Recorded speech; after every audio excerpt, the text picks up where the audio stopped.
दुष्काळावर मात करत लाखो रुपये पाण्यावर खर्च. नोकरी सोडून उभी केली 2 एकरांची डाळिंब बाग. पिंपळे गावातील रमेश मनोहर ढोणे पाटील यांचा प्रेरणादायी संघर्ष. आज लाखोंच्या उत्पन्नाच्या दिशेनं यशस्वी वाटचाल. जिद्द, चिकाटी आणि मेहनतीच्या जोरावर अशक्य वाटणारी गोष्टही शक्य करता येते, हे संगमनेर तालुक्यातील पिंपळे गावच्या एका ध्येयवेड्या युवकाने प्रत्यक्ष कृतीतून सिद्ध करून दाखवले आहे. दगडधोंड्याने व्यापलेल्या खडकाळ माळरानावर हिरवीगार डाळिंबाची बाग फुलवून आज अनेक शेतकऱ्यांसाठी प्रेरणादायी आदर्श निर्माण करणाऱ्या या युवकाचे नाव आहे रमेश मनोहर ढोणे पाटील. एकेकाळी नोकरी करत असलेल्या रमेश ढोणे पाटील यांनी शेतीत काहीतरी वेगळे करून दाखवण्याचा निर्धार केला. वडिलोपार्जित असलेली जमीन पूर्णपणे खडकाळ, उंच, सकल आणि शेतीसाठी प्रतिकूल होती. अशा जमिनीत शेती करणे म्हणजे आर्थिकदृष्ट्या धोक्याचे पाऊल मानले जात होते. मात्र हार न मानता त्यांनी सर्वप्रथम जमिनीचे मोठ्या प्रमाणावर सपाटीकरण केले. त्यानंतर सुपीक माती विकत आणून जमिनीचा पोत सुधारला. आधुनिक पद्धतीने शेतीसाठी जमीन तयार केली. त्यानंतर अत्यंत नियोजनबद्ध पद्धतीने 2 एकर क्षेत्रावर डाळिंबाची लागवड केली. सुरुवातीला अनेकांनी हा प्रयोग अशक्य असल्याचे सांगितले. डोंगर पायथ्याच्या खडकाळ जमिनीत डाळिंबाचे उत्पादन होणार नाही अशी टीका झाली. मात्र आपल्या मेहनतीवर विश्वास ठेवत रमेश ढोणे पाटील यांनी प्रत्येक संकटाचा सामना केला. सर्वात मोठे आव्हान होते पाण्याचे. पिंपळे परिसरात वारंवार निर्माण होणाऱ्या दुष्काळी परिस्थितीमुळे बाग जिवंत ठेवण्यासाठी त्यांनी शेकडो पाण्याचे टँकर विकत घेतले. लाखो रुपयांचा खर्च केवळ पाण्यासाठी केला. अनेक वेळा आर्थिक अडचणी निर्माण झाल्या तरी त्यांनी बाग कोमेजू दिली नाही. दिवस रात्र परिश्रम घेत आधुनिक सिंचन पद्धतीचा वापर करत त्यांनी प्रत्येक झाड जगवले. या संपूर्ण प्रवासात प्रगतशील शेतकरी माऊली कोटकर सर यांचे मोलाचे मार्गदर्शन लाभले. तसेच ॲग्रिक्रॉसचे राऊत सर यांनी वेळोवेळी तांत्रिक मार्गदर्शन करून योग्य व्यवस्थापन, खतांचे नियोजन, रोग नियंत्रण आणि उत्पादन वाढीसाठी आवश्यक सल्ला दिला. त्यांच्या मार्गदर्शनामुळे रमेश ढोणे पाटील यांचा आत्मविश्वास अधिकच वाढला. आज 2 एकरांवर उभी असलेली डाळिंबाची बाग लाल टपोऱ्या दर्जेदार फळांनी बहरली आहे.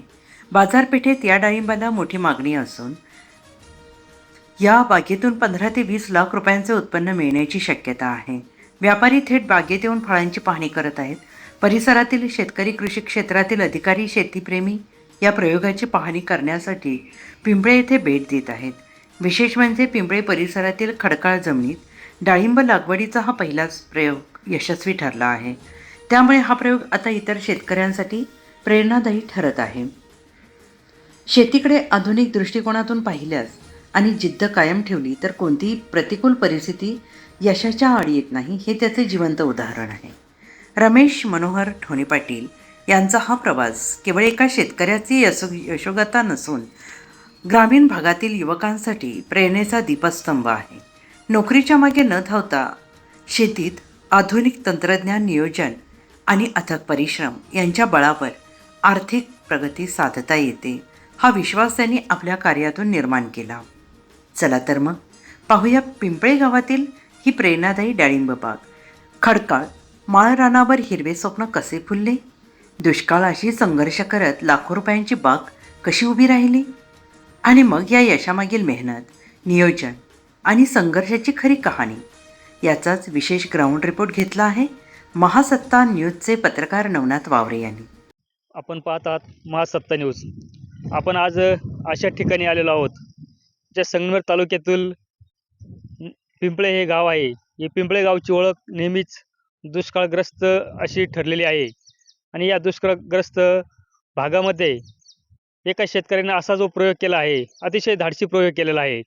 या दुष्काळी भागामध्ये सुद्धाही त्यांनी डाळिंबाची शेती अतिशय सुंदर अशी त्यांनी फुलवलेली आहे.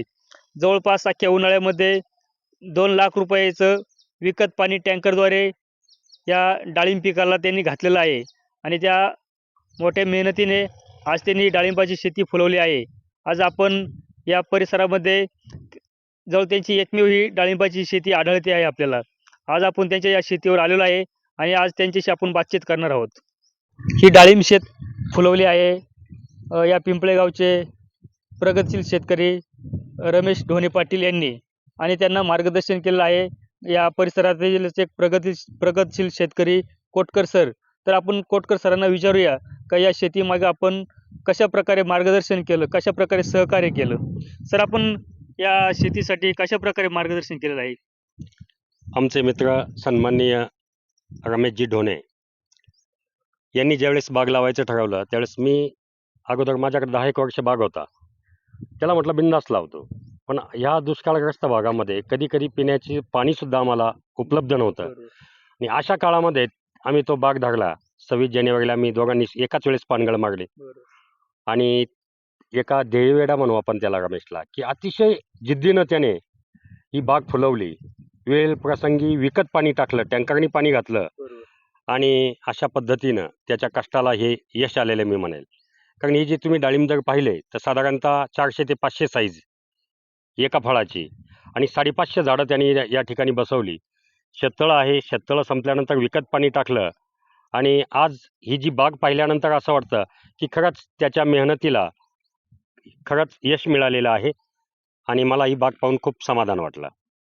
सर, या परिसरामध्ये या डाळिंब शेतीकडे अजून तरी कोणी वळालं होतं का या अगोदर? कुठले शेतकरी आहेत अगोदर का असे? आहेच. आमच्याकडं जाडगे पाटील होते काही काळ, की काम त्या मळ्यामध्ये पिंपळ्यामध्येच का? पिंपळ्यामध्येच. अच्छा. परंतु एवढ्या खडतर परिस्थितीमध्ये रमेशने जे साहस दाखवलं, हो. तुम्ही आजूबाजूला पाहिलं सगळा खडक आहे. हो. तर अशा ठिकाणी लेवल करून त्याने ही झाडं बसवली. म्हणून त्याचं हे जे काम आहे ते खरंच वाखाणण्याजोगं आहे. म्हणजे दुष्काळी परिस्थिती असल्यामुळे कुठलाही शेतकरी इकडे ही धाडस करत नाही. धाडस करत नाही. कारण याचा जो फळबागांसाठी. सुरुवातीचा खर्च आहे तो हो. एकरी साधारणतः ₹1,00,000-2 लाख रुपये बरोबर. आणि हे पहिलंच फळ आहे त्या पीक आहे बरोबर. त्याचं. हो, हो. म्हणजे पहिल्याच वेळेस त्यांनी डाळिंब धरले आणि पहिल्याच वेळेस त्याला असं यश मिळालेलं आहे. बरं. धन्यवाद सर. तर हे होते आपले याच भागातील प्रगतशील शेतकरी कोटकर सर यांनी रमेश ढोणे पाटील यांना अतिशय मौलिक मार्गदर्शन केलं, सहकार्य केलं. म्हणूनच ही डाळिंबाची शेती अतिशय यशस्वीरित्या अ, फुलली आहे, बहरली आहे, असंच आपण म्हणूया. हे आहेत रमेश ढोणे पाटील. यांनी अतिशय धाडसाने या डाळिंब शेतीकडे हे वळले आहेत. एवढ्या दुष्काळी भागामध्ये त्यांनी हे जे धाडस केलेलं आहे, हे अतिशय वाखाणण्याजोगं आहे. तर आज आपण त्यांच्याशी बातचीत करूया. हा ढोणे पाटील, आपण हा जो धाडसी निर्णय घेतला आहे, आपण काही ठिकाणी अनेक दिवस कुठं बाहेर नोकरी करत होता. पण आपण इकडे शेतीकडे वळण्याचा उद्देश आणि या डाळिंब बागेकडे बघण्याचा उद्देश यामागे काही कोणाची प्रेरणा आहे? कोणी प्रोत्साहन दिलं होतं आपल्याला? आमच्या गावातील पिंपळे गावातील एक जुने आणि प्रगतशील शेतकरी दुग्ध उत्पादक श्री कोटकर सर आणि माऊली कोटकर यांनी मला वेळोवेळी प्रोत्साहन दिलं. आणि तुकाराम राऊत म्हणून आहे मंगळापूरचे, त्यांनी सगळं औषधं कशी मारायची काय कशी सगळं गायडन्स केलं. आणि मी 20-22 वर्ष बाहेर खाजगी कंपनीत कामाला होतो. तिकडून आल्यानंतर बागेचा निर्णय घेण्याच्या अगोदर कोटकर सर, माऊली कोटकर भेटले मला आणि त्यांनी सांगितलं तुम्ही बाग लावा, होशाल सक्सेस. आणि उन्हाळ्यात मी 2 ते 2.5 लाखाचं पाणीच विकत टाकलेलं आहे. आणि आता माझं टार्गेट आहे 15 लाखाचं. 15 लाख रुपये डाळिंबाचे व्हायला पाहिजे, असं माझं टार्गेट आहे. नक्कीच ढोणे पाटील, तुमच्या प्रयत्नाला नक्कीच यश येवो अशी आमची सदिच्छा आहे. मला असं म्हणायचं आहे, या पिंपळे गावची ओळख कुठेतरी खडेक्रेशर किंवा दुष्काळी भाग अशी आहे. आज आपण या डाळिंबाच्या पिकाची जी सुरुवात केली आहे, तर त्यातून आपण हा पिंपळे भाग भावी काळामध्ये डाळिंब शेतीसाठी आणखी शेतकरी या शेतीसाठी प्रोत्साहित होऊ शकतात का? यावर आपलं काय म्हणणं आहे? होऊ शकतात ना. अजून 10 ते 12 माझे सानिध्यातले शेतकरी आहेत, त्यांना पण डाळिंब मी बाग तयार करायला लावणारच आहे. आणि वेळ प्रसंगी जरी पाणी 2-3 महिने विकत घेतलं तरी एवढं काही वाटत नाही. पण बागाचे पैसे होतातच. 100% बागेचे पैसे होतात. हे कांदे याला वेळोवेळी रोग येणं भानगडी. पण डाळिंबाचं एकमेव पीक असं आहे की वेळेत जर फवारणी केली, वेळेत पाणी सोडलं तर सक्सेस होतं. तर नक्कीच या ढोणे पाटील यांना विश्वास आहे की या भागामध्येही, या दुष्काळी भागामध्ये एक व्यवस्थित नियोजन केलं, पाण्याचं व्यवस्थित बजेट जर बसवलं, तर डाळिंबासारखी शेती या ठिकाणी चांगली येऊ शकते. हा आज त्यांनी त्यांच्या या उदाहरणातून दाखवून दिलेला आहे. त्यांचं म्हणणं तर असं आहे, या भागातील अनेक शेतकरी त्यांच्या सानिध्यात आहेत, त्यांच्या सहवासात आहेत. तेही हा प्रयोग सक्सेस झाल्यावर तेही या शेतीकडे वळण्यास ते इच्छुक आहे, असं ढोणे पाटील यांनी आपल्याबरोबर चर्चा करताना सांगितलं आहे. तर नक्कीच या पिंपळेसारख्या दुष्काळी भागातही अनेक शेतकरी या डाळिंब शेतीकडे वळतील. महासत्ता न्यूजकरिता नवनाथ वावरे सह कॅमेरामॅन विश्वनाथ संगमनेर.